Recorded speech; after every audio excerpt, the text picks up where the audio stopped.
Bien, está con nosotros Mauricio Raufetti. Tenemos poco tiempo porque después se va a la radio y hay muchísimos temas para conversar. Ya es un hombre de la casa, así que bienvenido, Mauricio. ¿Cómo estás? ¿Cómo andan? ¿Cómo les va? Muy bien. Arrancamos ya el hueso ahí. Donald Trump. Comienzan las primeras deportaciones y en las últimas horas se conoció de que ya hay uruguayos en la mira. Sí, es importante aclarar algo, ¿no? Esto que está ocurriendo durante esta primera etapa de gobierno de Donald Trump, que lleva un par de semanas, no cambia. No son deportaciones que se producen porque asumió Donald Trump. Estados Unidos deporta migrantes que están en situación irregular, que no tienen documentos, lo que comúnmente se denomina inmigrantes sin papeles, desde hace mucho tiempo. Es decir, estos aviones que están llegando a diferentes países, a Guatemala, a Brasil. ¿Llegaban habitualmente? Llegaban habitualmente y no llegaban una vez por mes, llegaban a veces más de una vez por semana. Es decir, esto no es un cambio drástico y sustancial. Lo que hay sí es un aparato publicitario alrededor de la deportación que tiene que ver con los intereses políticos de quien hoy ocupa la Casa Blanca. A Donald Trump le sirve. Claro, es lo que está haciendo y lo que adelantamos la última vez. Esto es un dispositivo de propaganda para que su base electoral vea que está cumpliendo con lo que prometió, que es una deportación masiva, ¿no? Pero no cambian los números en absoluto de lo que venía ocurriendo hace 2 semanas cuando Donald Trump todavía no estaba en la Casa Blanca. Dicho esto, sí hubo problemas o hubo encontronazos como el que tuvo con el presidente colombiano, Gustavo Petro, porque muchas de estas personas llegaron, como llegaban antes, esposadas, con grilletes, que es como se trasladan incluso dentro de las prisiones para migrantes, que hay prisiones específicas que tuve la oportunidad de visitar, en Texas, por ejemplo, como se trasladan entre diferentes puntos estas personas cuyo delito, en la mayoría de los casos, fue ingresar al país de manera irregular. ¿Qué es lo que cambió? ¿Qué es lo que cambió sustancialmente, además de este operativo de propaganda que hay alrededor? Cambió una definición que la Casa Blanca tiene de los migrantes irregulares y quienes no tienen documentos para permanecer en el país. Los consideran a todos criminales. Lo dijo la portavoz de la Casa Blanca. ¿Esto qué quiere decir? Quiere decir que las deportaciones no van a llegar rápidamente solo para aquellos que han cometido delitos de algún tipo, robo u otros, sino que también se considera a estas personas pasibles de una expulsión mucho más directa. ¿Qué más cambió? Claro, hoy en Estados Unidos tenés la documentación irregular, sos un criminal. Para la Casa Blanca sos un criminal. Cuando se refieren a migrantes ilegales que son criminales, también se refieren a estas personas, aunque no hayan cometido ningún delito. Ningún robo, nada. Han violado, sí, una falta administrativa, digamos, las leyes del país. ¿Qué es lo otro que cambió? Que hay una amenaza, que obviamente es una amenaza muy dura, sobre todo para los latinoamericanos que conocemos el pasado de Guantánamo bastante de cerca, que es la de enviar a migrantes en situación irregular a esa cárcel tan... vamos a decir así, ninguna cárcel se puede calificar positivamente, pero esta es la cárcel de la vergüenza, como lo dijo algún expresidente en su momento, ¿no? Ahí podría esperar esa extradición. Barack Obama dijo que era una vergüenza la cárcel de Guantánamo y pueden permanecer ahí mucho tiempo. Es una cárcel muy dura que las ONGs han denunciado por sus condiciones. Todo este combo terminó, por ejemplo, en un choque fuertísimo con el presidente colombiano que se negó a recibir aviones militares estadounidenses con colombianos, con esposas y con grilletes. Hubo una lectura diciendo, bueno, Petro retropedaleó, Petro echó para atrás. Lo que hizo Petro fue negarse a recibirlos en esas condiciones. Ahora son aviones colombianos los que van a buscar a los colombianos. A Brasil no le pasó lo mismo, a Brasil le llegaron sus compatriotas, sus ciudadanos en esas condiciones. Hubo una protesta fuerte del gobierno de Luis Ignacio Lula da Silva, que dicho sea de paso, ayer escaló por otro lado. ¿Quiere decir que a Uruguay podrían llegar así en esas condiciones? Depende de Uruguay. Si acepta, ¿depende de Uruguay en este caso? Depende de Uruguay, porque en realidad... ¿Se acepta o no acepta estas condiciones? Exactamente. Depende de cada país. Claro, y tenemos alguna noticia de cuál es la posición hoy del Cancillería, sumado a que acaba de pasar esto de que había una delegación uruguaya que estaba yendo a un curso que se iba a producir allí en Nueva York y que resulta que iban 10 funcionarios del Poder Judicial, de Presidencia de la República, de Fiscalía y de Policía. Era un curso sobre seguridad que se supone que Estados Unidos, la propia Embajada de Estados Unidos acá, apoya firmemente todas las acciones que tengan que ver con seguridad, con lavado de activos, colabora muchísimo con formación.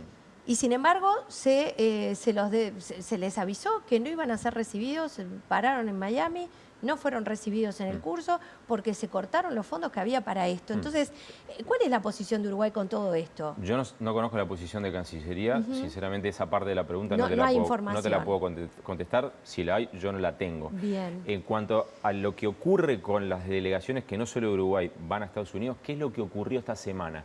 Hubo una orden que vino de la Casa Blanca de congelar fondos para diferentes programas de asistencia en Estados Unidos y en el exterior.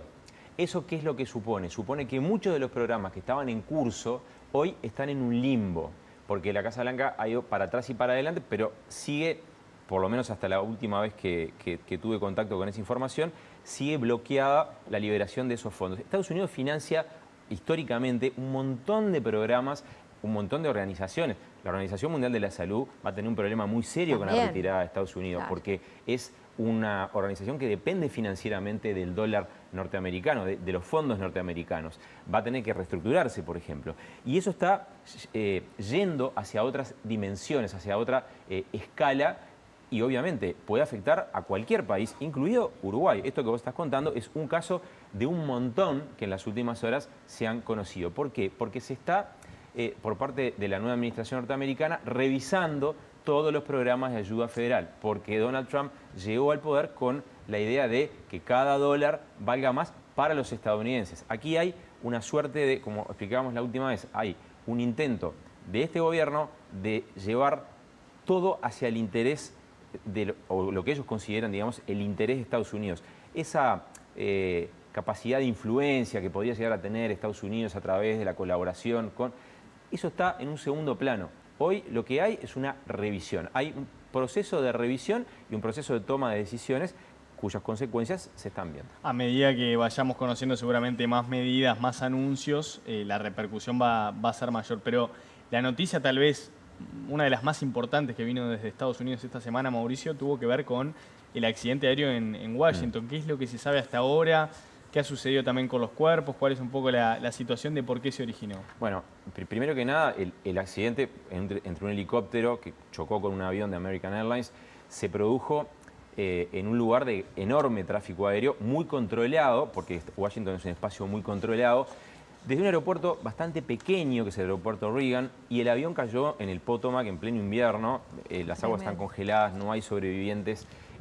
Son 67 víctimas entre las 64 del avión y los 3 militares que iban en el helicóptero.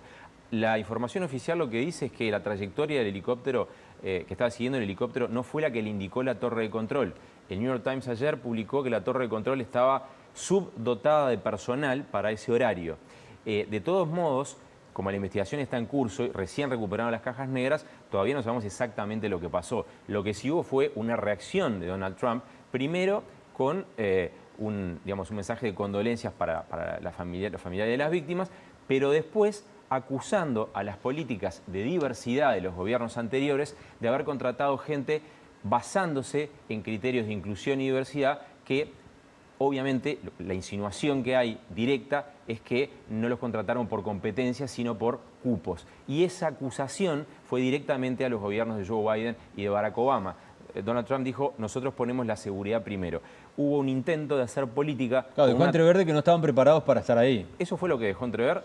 Pero además, no solamente eso, aduciendo que se trataba de políticas de inclusión y desigualdad. O sea, porque uno puede decir, no estaba la pericia técnica, pero decir que se trata de esto es lo que generó un revuelo. Generó una polémica en los medios porque es una acusación no solamente a los gobiernos anteriores, sino a un criterio que él está cuestionando y por eso ha suspendido, no por este accidente, lo suspendió antes, todos los programas de diversidad y equidad. Las personas que trabajaban en esos programas fueron enviadas a casa con lo que se llama desempleo técnico por 60 días y después los van a despedir. Claro, yo te iba a decir, va en línea con esa medida y además con el anuncio que había hecho de que para él habían dos géneros, sí, el femenino y el masculino. Eso fue, sí, que incluso hay toda una discusión sobre la forma en la que planteó esa definición, pero tiene que ver con esa vuelta a la estructura más conservadora y más tradicional, ¿no? de Estados Unidos. También tiene que ver con conformar a su base electoral. Pero en cuanto al tema de la diversidad, de las políticas de diversidad, las está